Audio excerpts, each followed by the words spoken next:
이처럼 올해도 부동산 시장 한파는 이어질 것이란 전망이지만 하반기부터는 서울 핵심 지역을 중심으로 매매와 전세 모두 반전 가능성도 제기됩니다. 이어서 이동우 기자가 취재했습니다.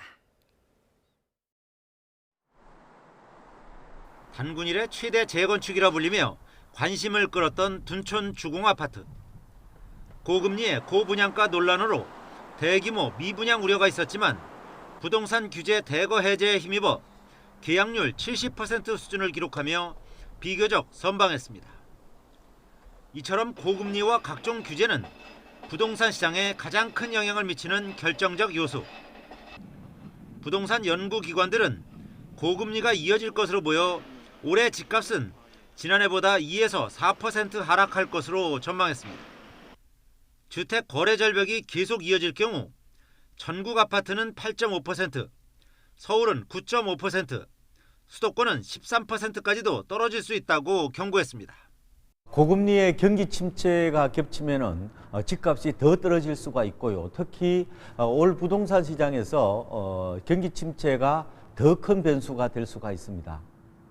전셋값은 서울의 경우 1%에서 6%까지 하락할 것으로 내다봤습니다. 6만 가구를 넘기며 급격하게 증가하는 미분양은 건설사와 관련 금융사들의 연쇄 부도로 이어질 것이라는 우려도 커지고 있습니다. 전문가들은 부동산 시장 경착륙을 막기 위해 각종 규제를 과감하게 완화해야 한다고 강조합니다. 부동산 시장 연착륙을 위해서는 재건축 초과 이익 환수제와 실수요자에 대한 DSR 규제 완화 등 꽁꽁 얼어붙은 부동산 시장에 활력을 불어넣을 수 있는 적극적인 대책이 필요해 보입니다.